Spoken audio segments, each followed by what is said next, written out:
स्मृतापि तरुणातपं करुणया हरन्ति नृणाम् अभङ्गुरतनुत्वषां वलयिताशतैर्विद्युताम् कलिन्दगिरिनन्दिनी तटसुरद्रुमालम्बिनी मदीयमतिचुम्बिनी भवतु कापि कादम्बिनी।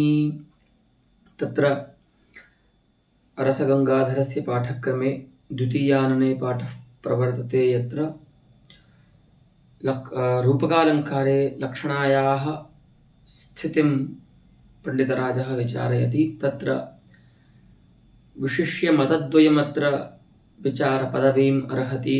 तत्र प्राचाम् आचार्याणां मतमस्ति यत् रूपकालङ्कारे सारोपा गौणी सारोपा लक्षणा भवति।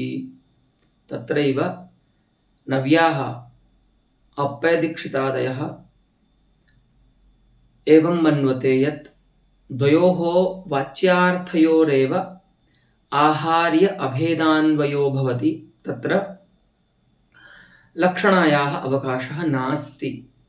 अत्रैव अस्माकं पाठः अस्ति। तत्र गते पाठे नव्यानां पक्षतः प्राचां मते दोषोद्भावनं भवति स्म। तच्च सिंहेन सदृशो नायं किन्तु सिंहो नराधिपः इति वाक्ये नव्याः कथयन्ति यत् अस्मिन् वाक्ये कोटिद्वयमस्ति। तत्र प्रथमायां कोटौ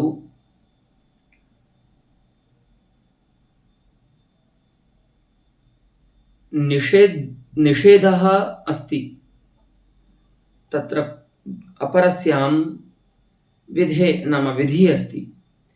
तर्हि यदि लक्षणाम् अङ्गीकुर्मः रूपकालङ्कारेऽपि तदा किं भवति?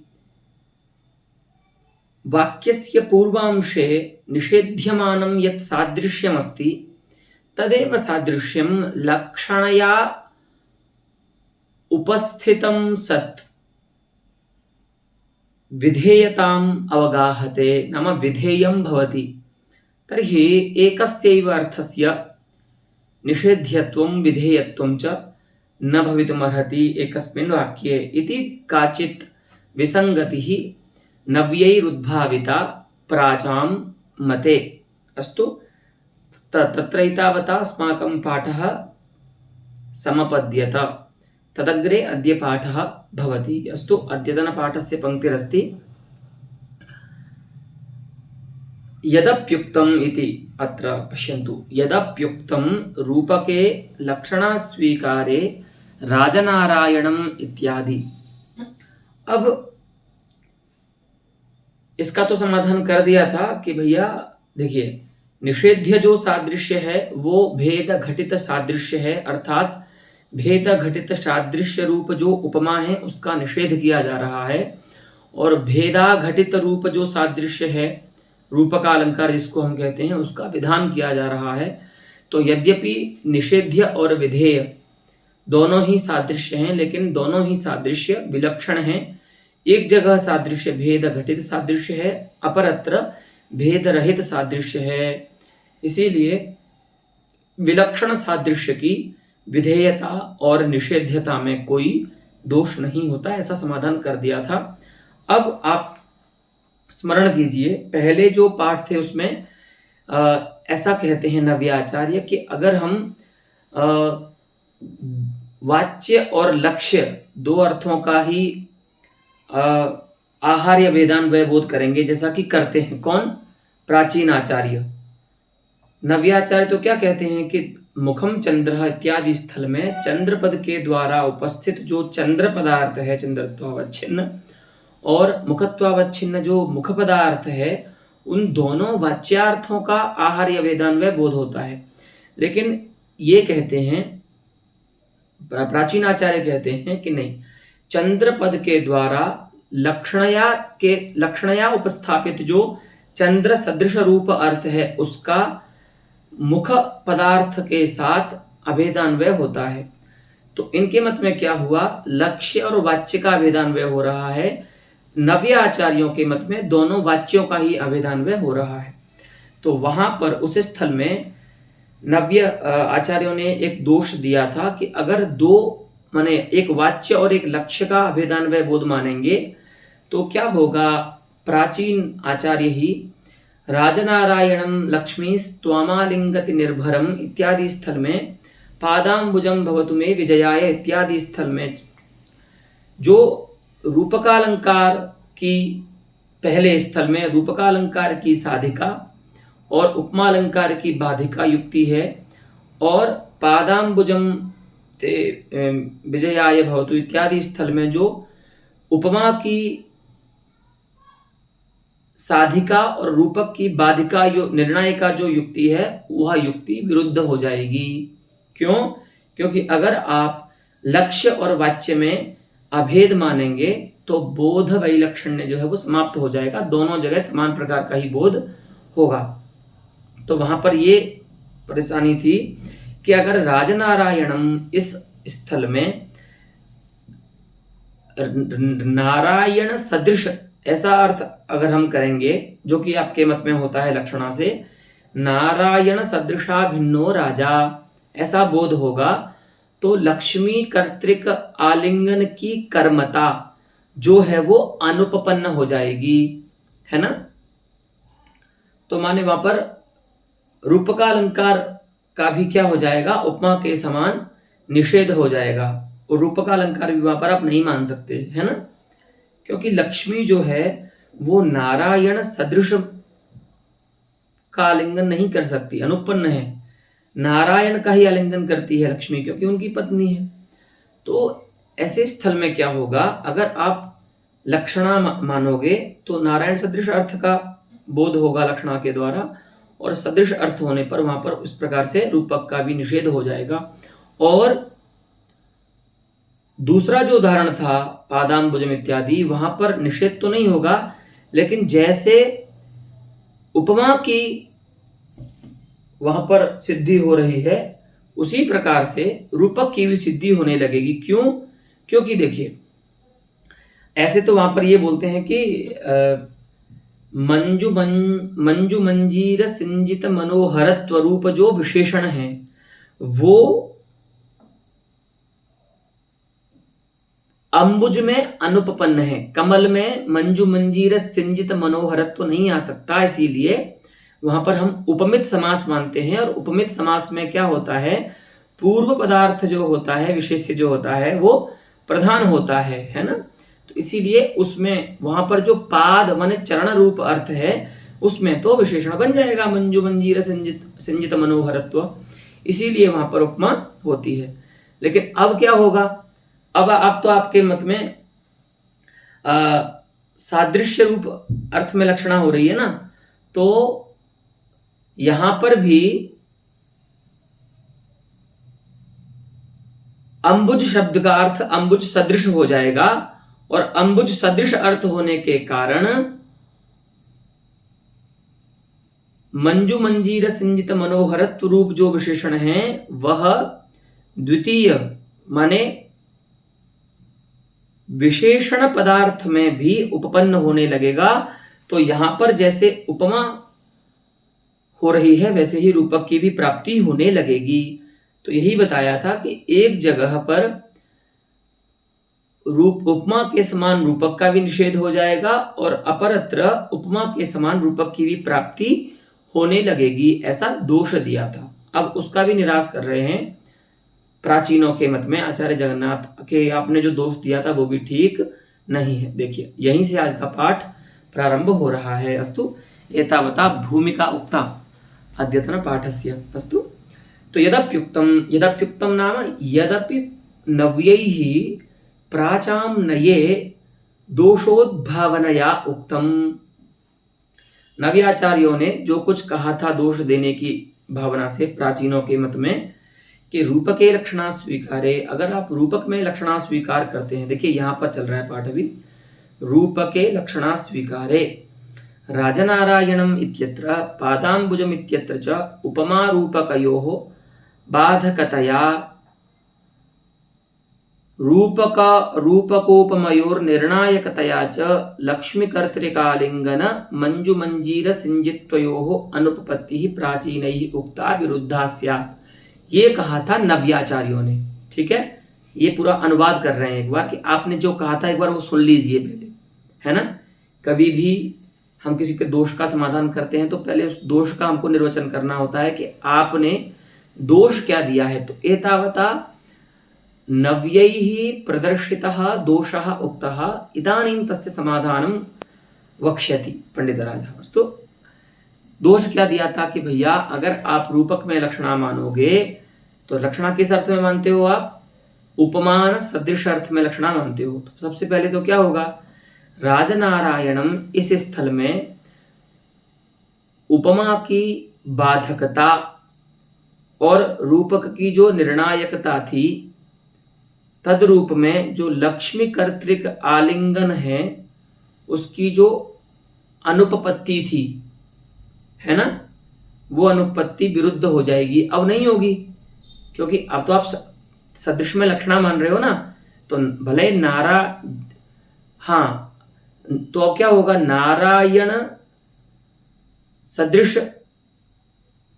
में भी लक्ष्मी का जो आलिंगन है वो अनुपन्न है। लक्ष्मी ऐसे पुरुष का आलिंगन नहीं करेंगी जो नारायण के सदृश होता है। और आपके मत में तो रूपक में भी यही बोध हो रहा है कि नारायण सदृशा भिन्नो राजा।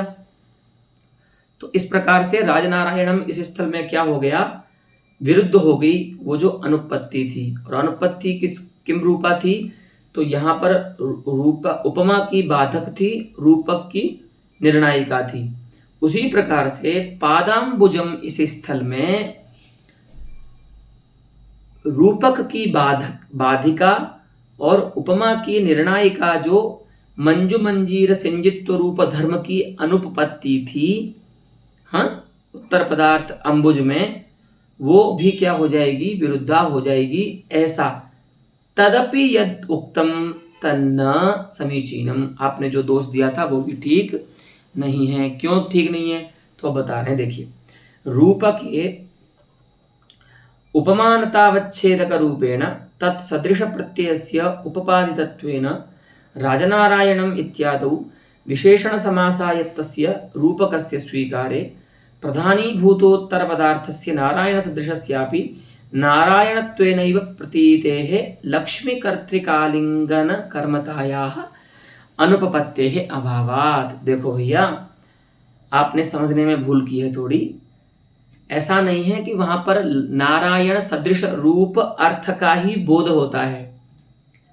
राजा का जो बोध हो रहा है वो नारायण सदृशत्वेन नहीं होगा। उस अर्थ की उपस्थिति जो होगी ना, लक्षणा से उपस्थिति, वो नारायण सदृशत्वेन होगी। लेकिन हमने क्या बोला है, बोध तो वहां पर उपमानता वच्छेदक रूप में ही होगा। तो भले लक्षणा के द्वारा नारायण सदृशत्वेन उपस्थित हुआ जो राजा है, उसका ज्ञान जो बोध है ना, बोध तो उपस्थिति के बाद होता है, तो वहां पर उस राजा का जो बोध होगा वह तो नारायणत्वेन ही होगा। क्योंकि नारायण यहाँ पर उपमान है और उपमानता नारायण में रहेगी, और उस उपमानता का अवच्छेदक धर्म होगा नारायणत्व। तो राजा का भी जो बोध होगा वो भी नारायणत्वेन रूपेण ही होगा। वही तो हमने कहा था आपको कि रूपक के स्थल में ताद्रूप्य प्रतीति होती है। ताद्रूप्य प्रतीति माने उपमानता अवच्छेदक जो धर्म है वो भाषित होता है उपमेय में, है ना। इसी को ताद्रूप्य संवेदन कहते हैं। तो जब राजा का बोध नारायणत्वेन रूपेण होगा तो लक्ष्मी को वहां पर आलिंगन करने में समस्या नहीं है। माने लक्ष्मी कर्तृक आलिंगन की कर्मता जो है वो राज पदार्थ में तब बाधित नहीं होगी जब राज पदार्थ का बोध नारायणत्वेन रूपेण होगा। ठीक है, ऐसा ये कहते हैं। ठीक है, वही कह रहे हैं कि रूपके उपमानतावच्छेदक रूपेण राजनारायणम् इत्यत्र रूपक स्थले राजपदार्थस्य उपमेयस्य बोधः किं रूपेण भवति, तो नारायणत्वेन रूपेण भवति। नारायणत्वं नाम उपमानतावच्छेदक धर्मः।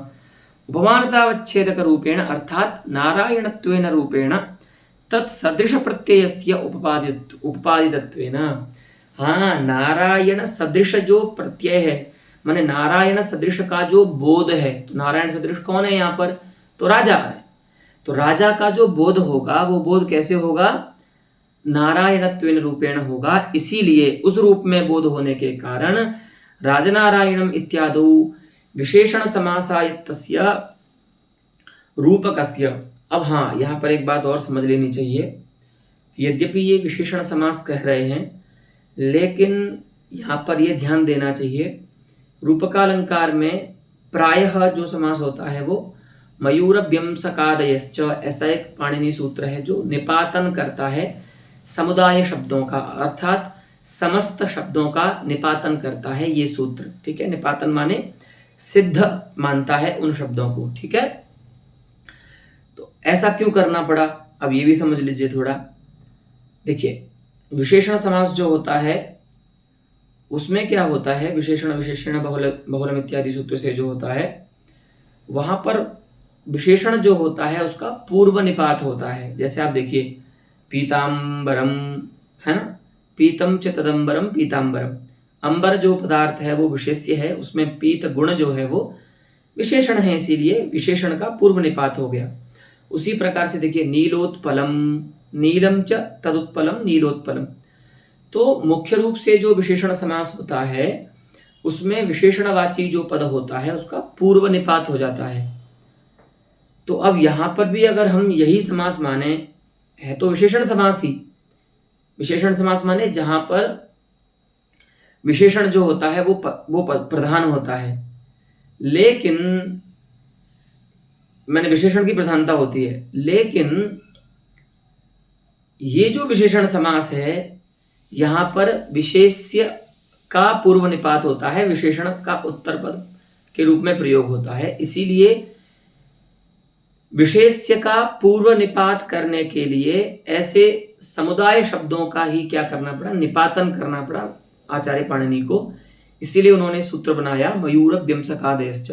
देखो, मयूर व्यंसकादेश्च, ये जो मयूर व्यंसक ऐसा समास है, तो विग्रह तो वहां पर भी वही करते हैं, व्यंसकश्चासौ मयूरः मयूर व्यंसकः, लेकिन ऐसा नहीं बोलते व्यंसक मयूरः, है ना, क्योंकि ये सिद्ध शब्द है। ठीक है, तो यहाँ पर क्या है, व्यंसकत्व जो है वो विशेषण है मयूर में, है ना। व्यंसक शब्द का अर्थ होता है धूर्त, है ना। धूर्त कोई मयूर है तो उसको बोल रहे हैं कि अयम मयूर व्यंसकः। तो होना क्या चाहिए, जैसे और विशेषण समास होते हैं उसके अनुसार क्या होना चाहिए, विशेषणवाची पद का पूर्व प्रयोग होना चाहिए। तो क्या होना चाहिए, व्यंसक मयूरः, लेकिन ऐसा नहीं होता है। ठीक है, तो कुछ शब्द भाषा में ऐसे मिलते हैं जो जिनमें विशेष्य का पहले प्रयोग किया जाता है और विशेषण का बाद में प्रयोग किया जाता है। तो उसी प्रकार से रूपकालंकार में भी देखिए आप, राजनारायणम, तो राजा क्या है, विशेष्य पदार्थ है, नारायण क्या है, विशेषण पदार्थ है। तो इसीलिए मयूर व्यंसकादि सूत्र से यहाँ पर इस ऐसे शब्दों को हम निपातित मानते हैं जहाँ पर विशेष्यवाची शब्दों का पूर्व प्रयोग होता है। लेकिन यहाँ पर भी विशेष जो विशेषण होता है उसी का समास, इसको भी विशेषण समास ही मानते हैं। ठीक है, इसीलिए बोल रहे हैं कि विशेषण समासायत्तस्य, आयत्तस्य अर्थात अधीनस्य, है ना, अधीनो निग्न आयत्तः इत्यादि अमरकोश की पंक्ति है। माने विशेषण समासाधीन जो रूपकालंकार है उसको स्वीकार करने पर प्रधानीभूत जो उत्तर पदार्थ है, माने विशेषण पदार्थ, वो क्या है, नारायण सदृश है। तो तस्य नारायण सदृशस्य प्रधानीभूतोत्तर पदार्थस्य नारायणत्वेनैव। अब यहाँ पर ये बस देखने वाली बात है कि यद्यपि वो पदार्थ नारायण सदृश रूप में ही उपस्थित होता है, लेकिन बोध में वहां पर जो प्रकार है वो नारायणत्व ही बनता है, अर्थात उपमानतावच्छेदक ही बनता है। तो तत्सदृशस्य नारायणत्वेन एव प्रतीतेः, नारायणत्व रूप में ही बोध होने के कारण लक्ष्मी कर्तृकालिंगन कर्मता जो है राज पदार्थ की, वो उपपन्न हो जाती है ना, कि यद्यपि नारायण सदृश के रूप में उपस्थित हुआ है, लेकिन उसका बोध किस रूप में हो रहा है, तो नारायण रूप में ही हो रहा है। तो नारायण के सदृश रूप में बोध होगा तो लक्ष्मी जी आलिंगन नहीं करेंगी, लेकिन नारायण रूप में ही अगर बोध हो रहा है राजा का, तो लक्ष्मी कर्तृकालिंगन कर्मता उपपन्न है। इसीलिए आप जो कह रहे हो वो बात ठीक नहीं है। अस्तु।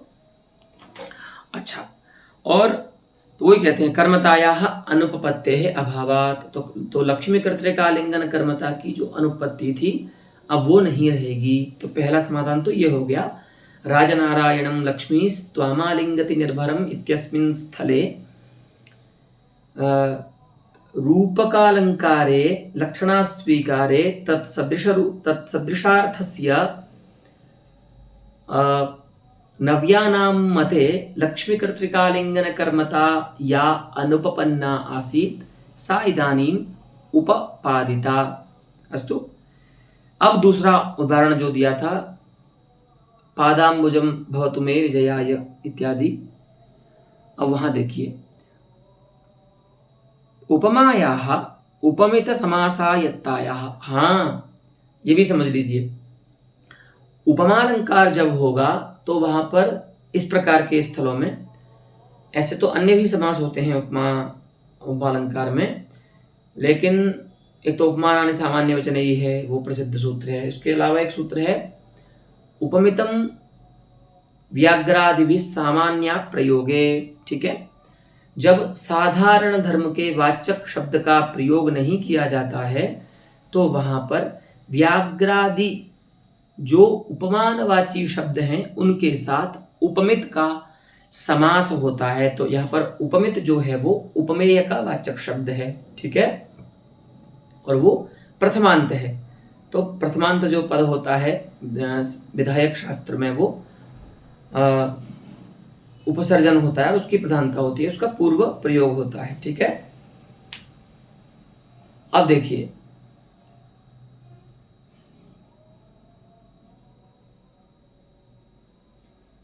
सूत्र क्या है, उपमितम व्याघ्रादिभिः सामान्य प्रयोगे। तो उसका उदाहरण देते हैं वहां पर कौमुदी में, पुरुष व्याघ्र है ना, पुरुषः व्याघ्र इव। तो यहाँ पर केवल उपमेय है पुरुष और उपमान है व्याघ्र। उनका जो शौर्यादि साधारण धर्म है वह यहाँ पर उक्त नहीं है, इसीलिए उसके उक्त न होने से इन दोनों का समास, माने उपमा उपमेयवाची शब्द का उपमानवाची शब्द के साथ समास हो जाता है। अब यहाँ पर क्या होता है, इसमें पूर्व पदार्थ की प्रधानता होती है, अर्थात उपमेयवाची शब्द की प्रधानता होती है। जैसे वहां पर क्या था, उपमित ने विशेषण समास में क्या था, उत्तर पदार्थ प्रधान होता है, यानी विशेषण पदार्थ जो होता है। लेकिन उपमित समास में क्या होता है, पूर्व पदार्थ प्रधान होता है, क्योंकि ये उपमित समास है। ठीक है, तो उपमित समासायत्तस्य समासायत्तायाः उपमायाः स्वीकारे, ये वही बोल रहे हैं। तो ये दोनों समासों में भेद है। देखने में शब्द आपको एक जैसा ही दिखेगा,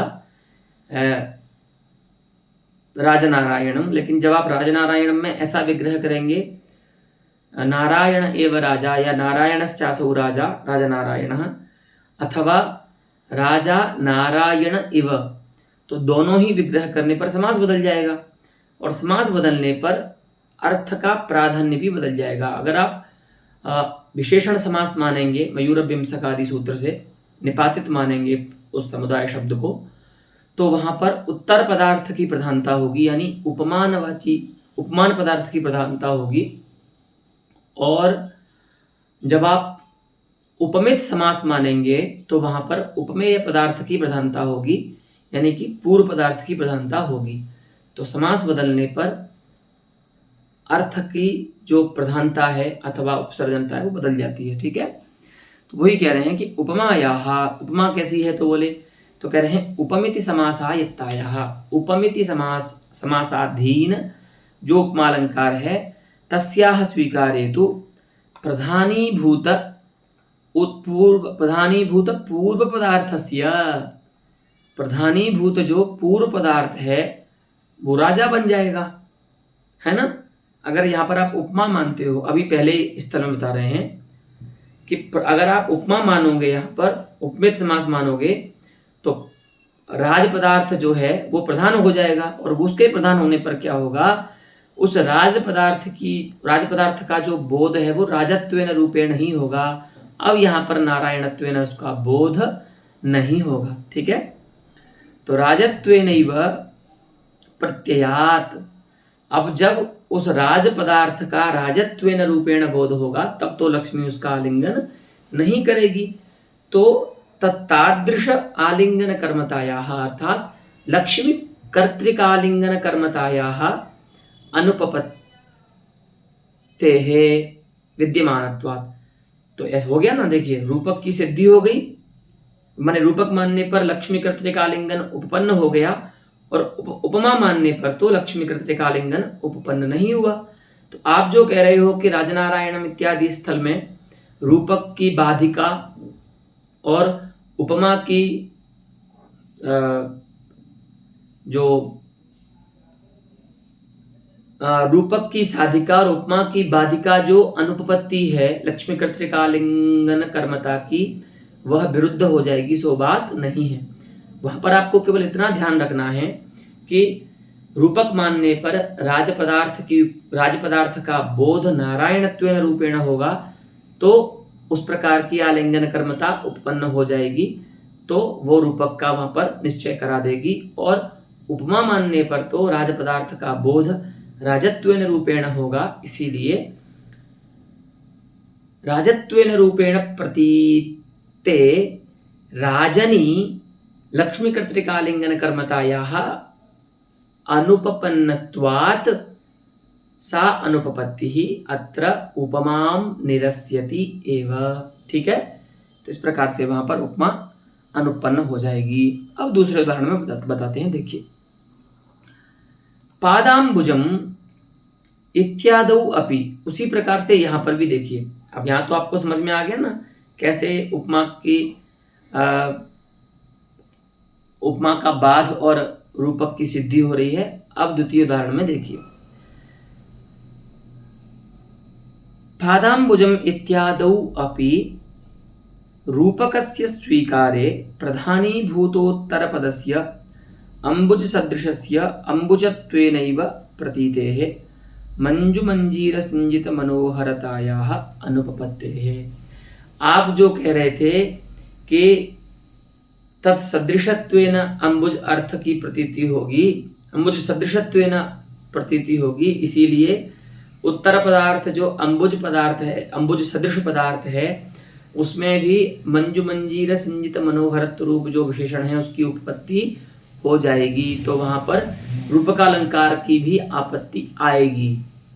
तो आप जो कह रहे हो कि वहां पर रूपकालंकार नहीं होगा, उपमा ही होगी, सो बात तो ठीक नहीं है, लेकिन ये भी आपका कहना उचित नहीं है। क्यों? क्योंकि देखिए पादाम्बुजम में जब हम रूपक मानेंगे तो क्या हुआ था, रूपक मानने पर तो उत्तर पदार्थ प्रधान होता है ना। तो अब क्या है, पादाम्बुजम, यहाँ पर अम्बुज सदृश पदार्थ जो है वो प्रधान हो जाएगा। तो ऐसा होने पर प्रधानीभूत जो उत्तर पद है, तस्य उत्तर पदस्य अम्बुज सदृशस्य अम्बुजत्वेनैव प्रतीतेः। अब वहां पर उत्तर पदार्थ जो अम्बुज पदार्थ है उसकी जो प्रतीति है वो तो अम्बुजत्वेन रूपेण होगी ना, है ना। तो अम्बुजत्वेन प्रतीत होने वाला जो अम्बुज पदार्थ है, उस अम्बुज पदार्थ में मंजु मंजीर सिंजित मनोहरता है ना, वो कैसे आएगी? वो तो नहीं आ सकती है। वही कह रहे हैं कि रूपक पादाम्बुजम इत्यादि स्थल में रूपक मानने पर प्रधानीभूत जो अम्बुज सदृश पदार्थ है, उस अम्बुज सदृश पदार्थ की उपस्थिति और बोध दोनों ही किस रूप में होंगे, तो वो अम्बुजत्वेन रूपेण होगा। तो अम्बुजत्वेन रूपेण प्रतीत अम्बुज पदार्थ में मंजुमंजीर सिंजित मनोहरत्व रूप धर्म की अनुपपत्ति ही रहेगी। इसीलिए वहां पर उपमा के समान रूपक की प्राप्ति जो आप बता रहे थे, आप शंका कर रहे थे, वो बात ठीक नहीं है। तो मंजु मंजीर सिंजित मनोहरतायाः अनुपपत्तेः। अब उपमा की उपपत्ति बताएंगे, देखिए। और उपमित समासायत्तोपमायां तु प्रधानस्य पादस्य पादत्वेनैव प्रतीतस्य। और जब आपने देखा ही है, उपमित समास मानने पर क्या होता है, उपमित समास में तो पूर्व पदार्थ की प्रधानता होती है और वह पदार्थ तच्छक्यतावच्छेदक रूप से ही उपस्थित होता है, माने तच्छक्यतावच्छेदक पुरस्कार ही उसका बोध होता है। तो वहां पर पूर्व पदार्थ क्या है, पाद माने चरण है। पादाम्बुजम इत्यादि स्थल में पूर्व पदार्थ क्या है, चरण है, और इसी की प्रधानता होगी, बताया था ना। उपमितम व्याघ्रादि सामान्य प्रयोगे सूत्र से समास करेंगे तो वहां पर उपमेयवाची जो शब्द है और उसका जो अर्थ है उपमेय, उसकी ही प्रधानता होती है। तो वहां पर क्या होगा, चरण की ही प्रधानता होगी और उस चरण रूप अर्थ का बोध चरणत्वेन रूपेण हुआ है। तो चरणत्वेन रूपेण प्रतीत जो चरण पदार्थ है उसमें मंजु मंजीर सिंजित मनोहरता की उपपत्ति हो जाएगी। अतः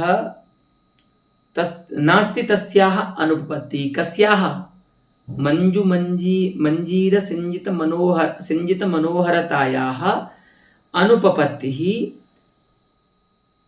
पादत्वेन प्रतीते पूर्व पदार्थे पादे नास्त्यतः तत्र उपमा तु भवति रूपकस्य अवकाशः नास्त्येव।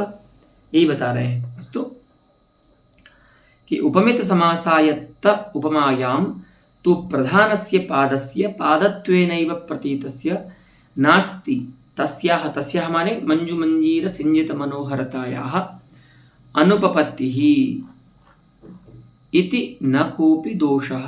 इसीलिए यहाँ पर भी कोई दोष नहीं है। आप जो बड़े गर्व से वहाँ पर दोष प्रदर्शन कर रहे थे प्राचीन आचार्यों के मत में कि भैया इस प्रकार की जो अनुपपत्ति हैं, जो एक जगह रूपक की साधिका और उपमा की बाधिका बनती है, अपरत्र उपमा की साधिका और रूपक की बाधिका बनती है, वो अनुपपत्ति ही विरुद्ध हो जाएगी, ऐसी बात नहीं है। ये हमने आपको युक्ति से यहाँ पर दिखा दिया, ठीक है।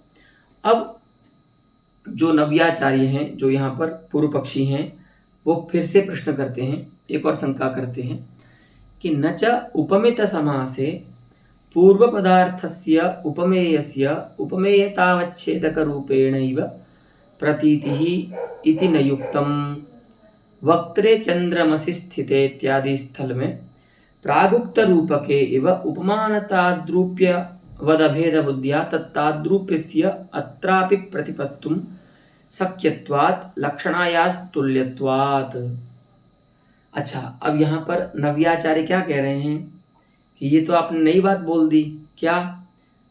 तो अभी क्या बोला है प्राचीन आचार्यों ने कि पादाम्बुजम इत्यादि स्थल में जब हम उपमा मानेंगे तो उपमा जो होती है वो उपमित समासाधीन होती है और वहाँ पर पूर्व पदार्थ की प्रधानता होती है और प्रधानता होने के कारण वह पदार्थ उसी धर्म के रूप में उसका बोध होता है। तो अब यहाँ पर नव्याचार्य कहेंगे, आचार्य अप्पय दीक्षित के मत से कहेंगे कि उपमित समास में पूर्व पदार्थ जो उपमेय है, माने चरण पदार्थ जो है, उस पदार्थ की उपमेयतावच्छेदक रूप में जो प्रतीति हो रही है वो तो ठीक नहीं है। आपने क्या माना कि भैया यहाँ पर चरण जो उपमेय है वह चरणत्वेन रूपेण ही प्रतीत होगा। इसका मतलब क्या हुआ कि उपमेय पदार्थ की उपस्थिति उपमेयतावच्छेदक रूपेण हो रही है। अब इसको देखो, ऐसे ये कह रहे हैं लेकिन इसको ऐसे ही समझना है कि चरण की प्रतीति चरणत्वेन रूपेण हो रही है। मानो चरण है उपमेय तो चरण में रहेगी उपमेयता, वही सब बातें हैं। और उस माने चरणनिष्ठ उपमेयता का अवच्छेदक होगा चरणत्व। जैसे मुखचंद्र इत्यादि स्थल में मुख है उपमान उपमेय, तो उपमेयतावच्छेदक धर्म होगा मुखत्व। तो ऐसे ही अब अप्पय दीक्षित के मत से कह रहे हैं, पक्ष से कह रहे हैं कि अभी आप जो कह रहे हैं प्राचीन आचार्य कि पादाम्बुजम इत्यादि स्थल में पाद पदार्थ जो उपमेय है उसका बोध उपमेयतावच्छेदक रूप से होगा, ये बात तो ठीक नहीं है। क्योंकि जैसे साधारण धर्म या सादृश्य के वाचक पद का प्रयोग रूपक स्थल में, राजनारायण इत्यादि स्थल में नहीं है, उसी प्रकार से यहाँ पर भी नहीं है ना, पादाम्बुजम में भी नहीं है। तो यहाँ पर क्यों ना लक्षणा मानी जाए तत्सदृश अर्थ में, सादृश्य का बोध कराने के लिए, है ना। सादृश्य का बोध कैसे होगा भैया, उपमा में भी, उपमा तो सादृश्य रूप होती है। तो क्यों ना यहाँ पर अंबुज शब्द की अंबुज सदृश में लक्षणा मानी जाए, और अगर लक्षणा मानोगे तब तो वहां पर ताद्रूप्य की प्रतीति होनी चाहिए, माने अंबुज ताद्रूप्य की प्रतीति चरण में होनी चाहिए। और जब और अंबुज ताद्रूप्य क्या है, तो कहेंगे कि चरण की अंबुजत्वेन रूपेण प्रतीति ही अंबुज ताद्रूप्य की प्रतीति है चरण में, है ना। तो अब इनका कहना यह है नव्याचार्यों का कि आप यहाँ पर पादाम्बुज में इस स्थल में पाद रूप अर्थ का बोध पादत्वेन नहीं मान सकते, क्योंकि यहाँ पर भी आपको लक्षणा माननी होगी, और लक्षणा का जो प्रयोजन है वो ताद्रूप्य प्रतीति जो है वो यहाँ पर होगी, और ताद्रूप्य प्रतीति होगी तो आप ये कैसे कह सकते हैं कि चरण रूप जो अर्थ है वो चरणत्वेन रूपेण ही यहाँ पर बुद्ध होगा। अस्तु, शंका समझ में आई। शंका यही है कि उपमित समास में भी पूर्व पदार्थ जो उपमेय है उस उपमेय का बोध उपमेयतावच्छेदक रूप से कैसे हो सकता है, क्योंकि यहाँ पर भी कोई सादृश्यवाचक पद एवादि नहीं है, इसीलिए उपमानवाची शब्द की तत्सदृश में लक्षणा माननी होगी, और जब लक्षणा मानेंगे तो लक्षण का प्रयोजन ताद्रूप्य प्रतीति मानना होगा, और ताद्रूप्य प्रतीति का स्वरूप ही क्या है, आरोप, माने ये जो उपमेय पदार्थ है उसका उपमानतावच्छेदक रूपेण ज्ञान होना ही ताद्रूप्य प्रतीति है। हाँ, मुख पदार्थ का चंद्रत्वेन रूपेण बोध होना ही ताद्रूप्य प्रतीति है मुख में। तो यहाँ पर लक्षणा समान रूप से माननी चाहिए, और लक्षणा जब आप मानोगे तो जैसे राजनारायणम इत्यादि स्थल में राज पदार्थ उपमेय की नारायणत्वेन रूपेण प्रतीति होती है, उसी प्रकार से यहाँ पर भी पाद पदार्थ जो उपमेय है उसकी प्रतीति अंबुजत्वेन रूपेण होनी चाहिए, उपमेयतावच्छेदक रूपेण अर्थात चरणत्वेन पादत्वेन रूपेण नहीं होनी चाहिए। अस्तु, बोले क्यों, क्योंकि तत्ताद्रूप्यस्यात्रापि प्रतिपत्तुम शक्यत्वात्, क्योंकि यहाँ पर भी चंद्र अंबुज ताद्रूप्य की प्रतीति करना योग्य है, और वो किसके बिना नहीं हो सकती, लक्षणा के बिना नहीं हो सकती। इसीलिए लक्षणा जैसे राजनारायण इत्यादि स्थल में होती है, ऐसे ही आपको यहाँ पर भी तुल्य रूप से लक्षणा माननी होगी। ठीक है, ऐसा एक और शंका करते हैं कौन, नव्याचार्य प्राचीनों के मत में, तो उसका खंडन करते हैं इति न वाच्यम। ठीक है, तो ये जो नच आया है ना, नच उपमित इत्यादि में, उस नच का अन्वय वाच्यम के साथ करना है। ठीक है, इस वाच्यम के साथ कि इति न वाच्यम, ऐसा भी आपको नहीं कहना चाहिए। तो बोले क्यों नहीं कहना चाहिए, तो उसमें न प्राचीन आचार्यों के पक्ष में युक्ति दे रहे हैं पंडित राज। देखिए कि भैया उपमित समासे भेद घटित सादृश्यस्य लक्ष्य कोटि प्रविष्टतया वैलक्षण्यस्य वक्ष्यमाणत्वात्। अभी आप थोड़ा सा प्रतीक्षा कर लीजिए, हम आपको बताने वाले हैं। अयम विषयः अस्माकं वक्ष्यमाण विषयः अस्ति। कह कि देखो, भले दोनों जगह लक्षणा मान लीजिए, उपमा स्थल में भी लक्षणा मान लीजिए, जहाँ पर इवादि कोई सादृश्यवाचक पद नहीं है, वहाँ पर तत्सदृशार्थ में लक्षणा मान लीजिए, लेकिन आपको इतना वहाँ पर ध्यान रखना होगा कि उपमा स्थल में भेद घटित सादृश्य लक्षणा लक्ष्य कोटि में प्रविष्ट रहता है, माने लक्ष्यार्थ में प्रविष्ट होता है लक्ष्यतावच्छेदक रूप में। और रूपक स्थल में तो भेदा घटित माने भेद रहित सादृश्य जो है वो लक्ष्य कोटि में प्रविष्ट होता है, इसीलिए रूपक और उपमा में वैलक्षण्य होता है। वो वैलक्षण्य हम आगे बताने वाले हैं। तो आप ये नहीं कह सकते कि जैसे राजनारायणम इत्यादि स्थल में भेद ये लक्षणा मानने पर ताद्रुप की प्रतीति मान रहे थे, ऐसे ही पादाम्बुजम में भी मानिए। ये विवक्षाधीन है। अगर कभी अंबुज ताद्रुप्य को चरण में चाहता है तो वो वहां पर लक्षणा करेगा, अगर वो नहीं चाहता है तो वहां पर उपमालंकार से ही कार्य का माने तादृश प्रतीति का निर्वाह हो जाएगा। तो वहां पर वो उपमा का प्रयोग करेगा और उपमा के प्रयोग से क्या होगा, भेद घटित सादृश्य की प्रतीति हो जाएगी, है ना। लेकिन राजनारायणम में तो वह भेद रहित सादृश्य की ही प्रतीति कराना चाहता है, इसीलिए उसने वहां पर रूपक अलंकार का प्रयोग किया है और ये वहां पर युक्ति जो है उससे सिद्ध हो जाता है।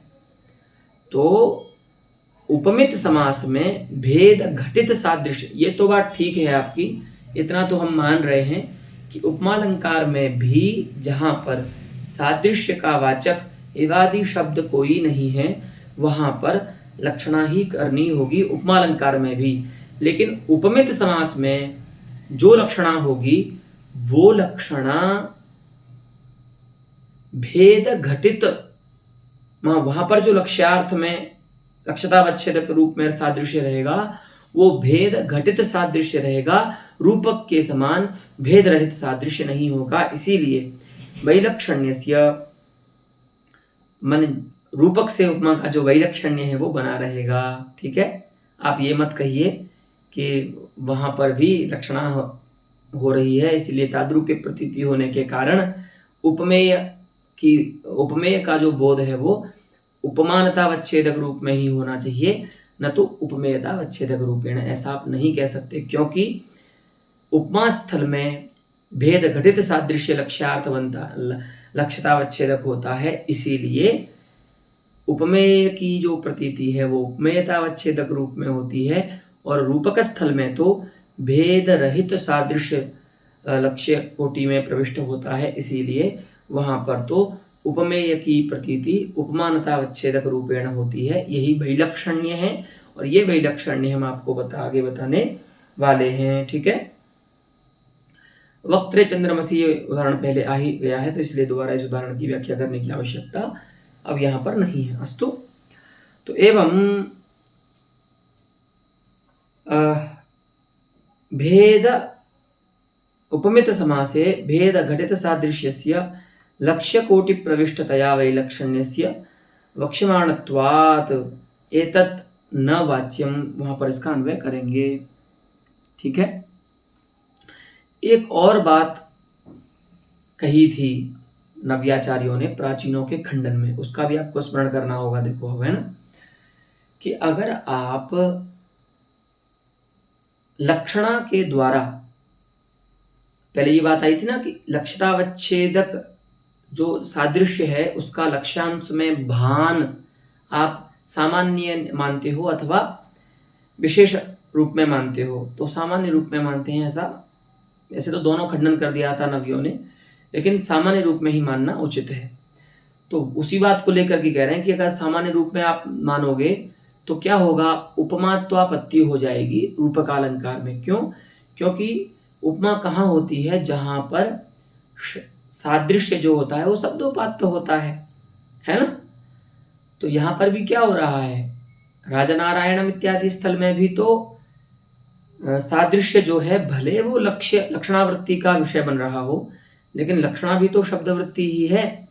तो लक्षणा के द्वारा उपस्थित भी लक्ष्यतावच्छेदक के रूप में उपस्थित जो सादृश्य है उसको शब्दोपात्य ही तो मानेंगे। तो नव्याचार्यों ने ये कहा था कि रूपक के स्थल में भी अगर आप लक्षणा मानोगे तो सादृश्य के शब्दोपात्य होने के कारण रूपक के स्थल में भी उपमात्वापत्ति हो जाएगी। माने वे उदाहरण भी, रूपक के उदाहरण भी उपमा के उदाहरण बनने लगेंगे, क्योंकि वहां पर भी सादृश्य जो है वो शब्दोपात्य हो रहा है। ये भी एक शंका नव्याचार्यों ने प्राचीनों के मत में दी थी, उसको भी बता रहे हैं। ठीक है, देखिए,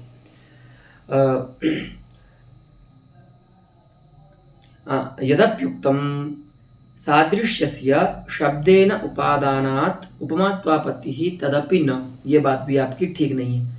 अब देखो क्रम से खंडन कर रहे हैं नव्यों की, जो शंकाएं नव्यों के द्वारा की गई थी उनका। ये बात भी ठीक नहीं। क्यों भाई? क्योंकि देखिए एक ही उत्तर है, भेद अकरंबित सादृश्य विशिष्टस्य रूपके लक्ष्यत्वात्। भैया आप ये समझो, रूपक स्थल में लक्ष्य कौन बनता है? जो भेदाकरंबित सादृश्य विशिष्ट होता है, माने भेद रहित सादृश्य विशिष्ट होता है, ऐसा अर्थ लक्ष्य बनता है रूपकालंकार में। तो जब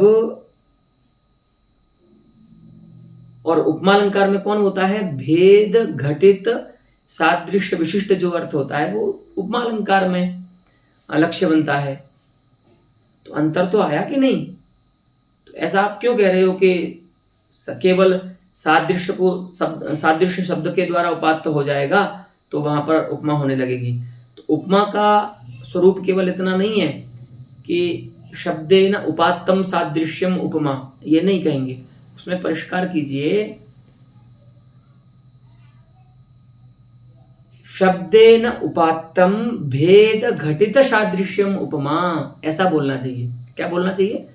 शब्देन उपात्तम भेद घटित सादृश्यम उपमा, भेद घटितम सादृश्यम उपमा। शब्देन उपात्तम भेद रहितम सादृश्यम तो रूपकम, ऐसा वहां पर बोलना चाहिए। अस्तु, तो भेदाकरंबित सादृश्य विशिष्टस्य रूपके लक्ष्यत्वात् उपमा व्यपदेशस्य अप्रसक्तेः।